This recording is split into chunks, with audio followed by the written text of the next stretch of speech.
chegou a hora das conclusões finais ou considerações finais. Você tem me acompanhado até este presente momento sobre o Clube dos 27. Os vídeos que eu trouxe aqui para o canal, trazendo aí a abordagem de vidas passadas, essa leitura mais espiritual de cada uma dessas pessoas, né? Eu acho que você assistiu a todos os vídeos anteriores. E se você não fez essa tarefa de casa, corre lá, assista, por favor, para você entender o vídeo de agora. Que neste vídeo eu vou traçar aí a minha opinião. Esse Clube dos 27, será que tem uma maldição por trás? O que será que acontece? Vamos lá?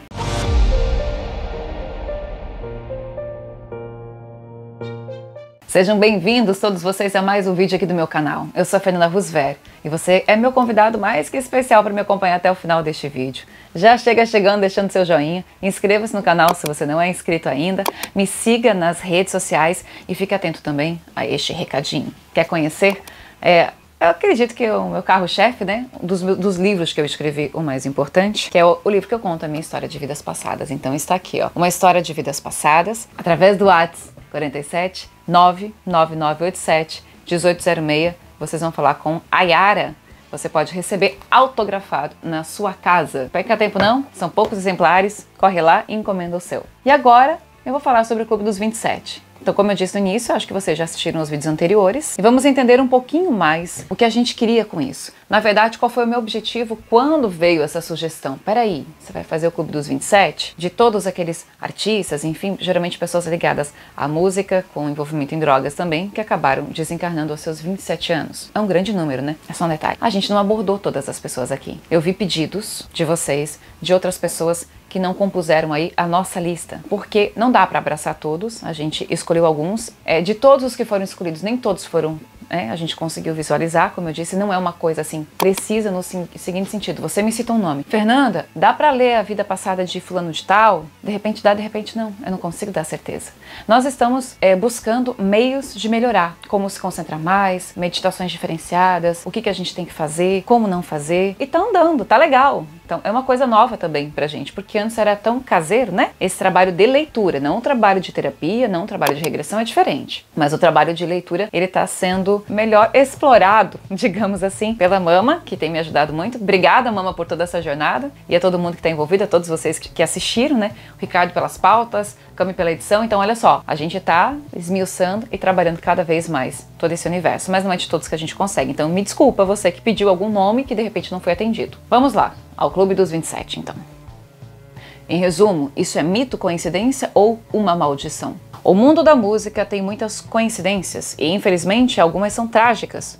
O Clube dos 27 é uma delas. O número alto de músicos e artistas que morreram aos 27 anos, sendo por abuso de drogas ou de formas violentas como suicídio e acidentes. Muitos deles estavam no auge da carreira quando faleceram, e muita gente teoriza em cima desses acontecimentos. Alguns estudos sugerem que a taxa de mortalidade de jovens artistas é mais alta do que a de jovens comuns. A fama e a proximidade de ambientes tóxicos são, para muitos, alguns dos motivos para que o Clube dos 27 exista, mas até onde sabemos de fato, todo o misticismo e teorias sobre o tema não passam de especulação. Embora muitos desses artistas tenham perdido a vida na década de 60 e 70, esse fenômeno infelizmente voltou a se repetir nas últimas décadas. O que fica é a saudade, a memória e a trajetória artística incrível que esses nomes conquistaram na história da música. A lista é grande, mas aqui vou citar alguns deles. Robert Johnson, que vem a desencarnar em 1938. Brian Jones, morte em 1969. Esse nome a gente não trouxe pra cá, gente, a gente não conseguiu. Quem sabe mais à frente a gente consiga fazer algo exclusivo para ele, tá? Jimi Hendrix, o desencarne foi em 1970. Janis Joplin, 1970. Jim Morrison, 1971. Kurt Cobain, 1994. Amy Winehouse, em 2011. Vamos aproveitar o momento aqui só para citar mais alguns nomes, como Mia Zapata. Ela não é mais conhecida, mas o caso dela chama atenção pela violência, pois ela foi brutalmente violentada, estuprada e assassinada no caminho de volta para casa. Também tem Alexandre Levy, brasileiro, cogitado como o primeiro na lista do Clube dos 27, pois a sua morte o seu desencarne foi em 1892. Eu leio a pauta com a palavra morte, mas eu já não gosto mais de usar. É a morte do corpo físico. E a pergunta que fica: mito, coincidência ou maldição? Se você assistiu aos vídeos produzidos aqui pelo canal que trouxe as vidas passadas dessas pessoas do Clube dos 27, você vai ver que, pelo menos em termos de coincidência, a gente encontrou apenas Robert Johnson com Janis Joplin, que foram irmãos em uma de suas vidas passadas. Eles tiveram uma vida juntos, depois Robert Johnson vem a desencarnar aos seus 27 anos, e muito tempo depois, Janis Joplin já em outra vida. São 3 vidas aí que eu tô citando por cima, e se você assistiu, você tá entendendo o que eu tô falando. Então é uma coincidência, digamos assim, de almas terem se conhecido antes. Do que a gente investigou aqui, a gente não encontrou, por exemplo, desses nomes citados, algo que os interligasse, a não ser Janis com Robert. Fora isso, não há uma conexão. Ou seja, em um primeiro momento, eu vou entender aqui, levando em consideração as pesquisas espirituais, que são coincidências, que é o acaso, que talvez o meio tenha proporcionado um pouco mais isso. Talvez algo para chamar a atenção de uma maneira mais universalista, vamos chamar assim, tipo de vários jovens, e até para a própria classe dos músicos, roqueiros e tudo mais, que eles tenham que se cuidar um pouco mais. Eu, particularmente, eu gosto muito do rock, já falei aqui, amo música clássica, amo ópera, esse é um dos meus universos de estudo musical, música boa, na verdade, mas minha alma é muito roqueira. Mas não é por isso que você não tem que ser saudável. Rock é atitude, é postura, não precisa ser necessariamente loucura. Mas eu vejo também que as loucuras que acompanharam essas pessoas e foram agravadas pelo uso de álcool e drogas ilícitas também, que eu não acho muito boas, na verdade, tem muito mais a ver com espíritos procurando uma saída, um entendimento.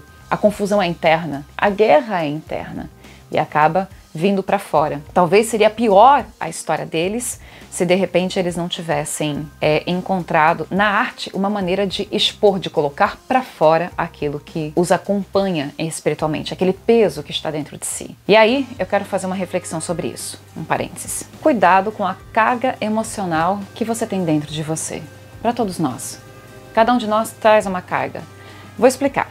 Nós somos feitos de luz. Dentro de você existe uma centelha divina, nosso código genético diretamente ligado ao Pai. Por isso que você não precisa de intermediário, tá? Você não precisa de padre, você não precisa de pastor, você não precisa de médium, você não precisa de ninguém que não seja você mesmo a se comunicar com o Pai. Essa é a verdade. A gente só tem que acreditar um pouco mais nisso, né? E não ser enganado pelas pessoas envolvidas com o meio espiritual ou religioso de alguma maneira. Ou seja, você tem essa centelha divina. Porém, devido à ignorância dos nossos espíritos, ao longo de nossas vidas, muitas vezes cometemos erros, também cometem erros com a gente. É como se o avanço espiritual ele fosse uma espécie de teste. A gente sabe, lá dentro de nós, pela nossa intuição, pelo saber do espírito, a sabedoria interna, que existe um caminho correto para se seguir na vida. Mas, quando a gente vem para a Terra e está na carne, nós somos testados. Facilmente caímos em tentação. A raiva é uma tentação, o ódio é uma tentação, o desejo de vingança também é uma tentação. Existem muitas tentações. E às vezes a gente cai no erro da tentação, porque acha que ali está o certo, porque se deixa levar pelos fluidos da matéria. E aí, cedo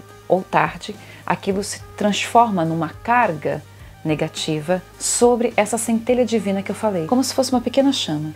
Só que ao redor dela, em vez de ela crescer, aumentar o seu brilho, proliferar, existe uma camada cinzenta. E como nós somos feitos desta luz, essa é a verdade, em algum momento essa carga negativa terá que ser expulsa do nosso corpo espiritual. Da mesma maneira que o nosso corpo físico acaba eliminando aquilo que não lhe cai bem, que o nosso organismo ele é completamente inteligente, o metabolismo do corpo humano é completamente inteligente. Ele elimina aquilo que não faz bem. Essa é a tendência. O corpo espiritual também. E como é que você vai eliminar? Se você tem consciência daquilo que dói, como uma tristeza, o certo é você desabafar. Você elimina pela fala. Por isso que das criaturas existentes, o ser humano é o único capaz do raciocínio e da fala. A fala é extremamente importante. Tanto cura quanto amaldiçoa. Então quando você fala, quando você expõe aquilo que você sente de maneira sincera, honesta com você mesmo, você tende a tirar grande parte dessa massa cinzenta que está dentro de você. Porque se ela fica ali muito tempo, ela cria raiz e vira doença na carne. Qualquer tipo de doença. Agora, quando a gente não tem consciência, você ficou triste, mas talvez por orgulho ou por ignorância, que é quase a mesma coisa. Você não consegue admitir que está triste ou que alguém magoou você. Você cria raiva e você não consegue colocar para fora a tristeza porque você acha que chorar é uma atitude de gente fraca. É sinônimo de fraqueza, de fragilidade. Não, chorar na frente dos outros, admitir a dor é força. Admitir o que sente é força. Mas aí você não quer admitir. Você não quer mostrar a sua fragilidade para o outro. Tudo bem. Entendo. Nem sempre a gente também tem que mostrar pro outro. Você tem que admitir pra você. Mas nem sempre a gente admite pra gente. Aí o que acontece? Você se transforma numa pessoa amarga ao longo dos anos. Passa a reclamar demais. Sabe? Em vez de você colocar a tristeza pra fora, você deixou ela ficar.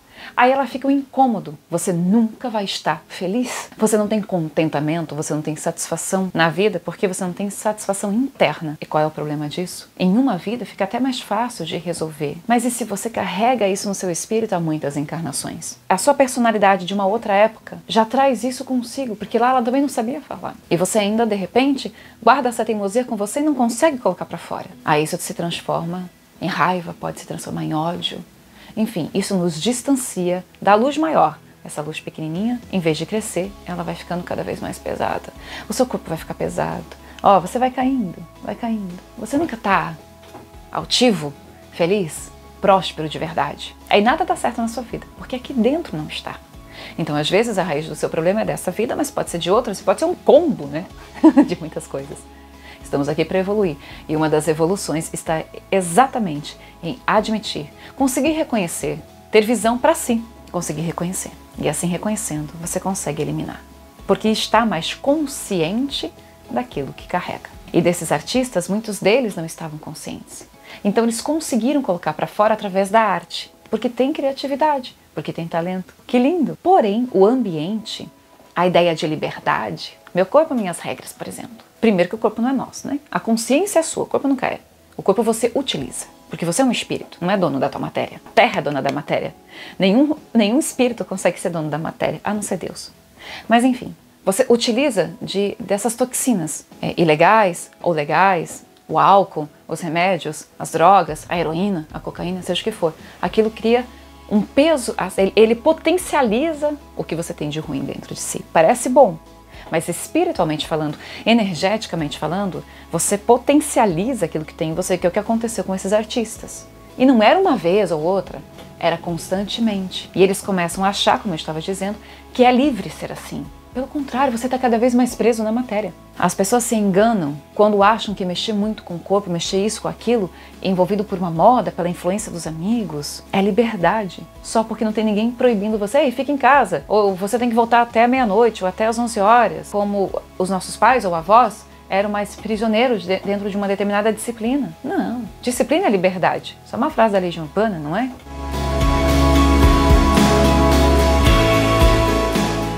Há tempos, eu acho, disciplina é liberdade. Quanto mais disciplinado você for com as suas energias, com o seu pensamento, com a sua carne, mais livre você é. Porque a liberdade, ela tem muita responsabilidade. Mas muita responsabilidade. E aí é que tá. Foram livres, entre aspas, mas não foram responsáveis. Não tinham esse entendimento. E acaba virando, é aquela história. Da mesma maneira que às vezes a raiva nos cega, a gente faz coisas que depois, quando está em estado mais pensativo, mais reflexivo, mais frio, digamos assim, você não teria feito. A droga é a mesma coisa, ela vai ter uma força absoluta sobre você. Então se você gosta, ou se você precisa de alguns remédios para te deixar mais calmo, para dormir e tudo, tá, beleza, entendo. A gente é fraco ainda, a gente precisa melhorar essa parte. Ou se você gosta de beber, ou fazer uso de uma coisa ou outra, cuidado para não usar isso para descontar a raiva. Para não descontar nisso energias negativas, porque isso vai ser pior para você. E por experiência própria eu digo isso. Então assim, não é só na bebida ou nas drogas. As pessoas também às vezes comem demais, como uma fuga para aquilo que elas sentem. Elas descontam na comida, ou descontam no trabalho também, e não é sadio nada disso. Claro que tem atividades mais sadias, né? De repente sair, correr ou trabalhar demais pode ser mais sadio, obviamente é mais sadio, do que essas drogas que têm uma força enorme sobre você. Você vai ter que achar uma válvula de escape. Acha a sua válvula de escape. Mas enfim, isso é a título de conselho e de reflexão. Sobre eles e sobre a questão da coincidência, mito ou maldição, vejo como coincidência, mais como um acaso, mas que de toda maneira, para tudo a gente tira lição. É como se o universo, né, já que são nomes muito potentes e de grande influência nas massas, podem realmente trazer uma reflexão. Peraí, vamos parar, porque senão vai dar ruim. A gente vai perder a vida, que é o seu bem mais precioso. De repente, se isso não tivesse acontecido na força que aconteceu ali na década de 70, sei que aconteceu depois, mas quantos músicos já não poderiam ter morrido, né, desencarnado dessa maneira? Poderia ser muito maior o número. Então, de repente, isso vem como um alerta. Primeira coisa, não vejo isso como uma maldição. E não vejo isso como mito. Tipo, o mito foi criado pelo ser humano porque é do ser humano criar mito. Mas uma coisa, para fechar esse vídeo, eu quero deixar claro. Cuidado! As pessoas que não têm fé em si mesmas, elas sempre criam desculpas. As pessoas que não têm responsabilidade sobre si mesmas, elas criam desculpas.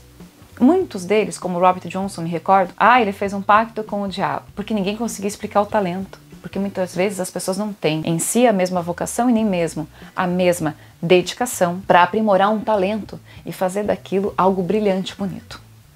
Então a culpa é do diabo. Se a tua vida está indo mal, a culpa é do obsessor, ou é porque alguém tem inveja de você. Ou, nossa, colocaram um chip dentro. Não estou falando do Elon Musk, não. Estou falando do chip espiritual. Cara, você é filho de Deus.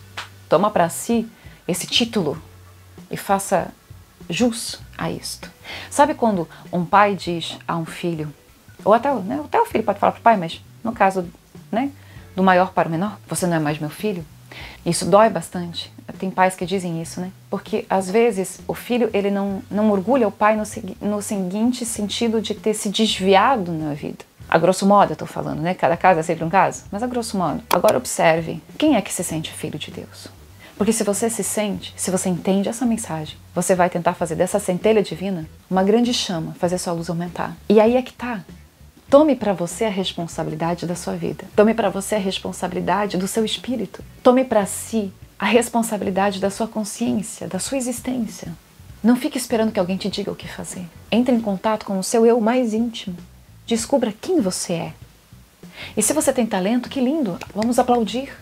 Porque todo mundo tem algum talento para alguma coisa e tudo é muito louvável. Se o mercado, se a sociedade não valoriza tanto determinada profissão do que outra, é uma lástima da sociedade, não entra no jogo. Ninguém tem que ser gado, entende? A gente tem individualidade. Então, eu acho que eu trago para cá essa reflexão. Uma das coisas que me chamou a atenção foi isso.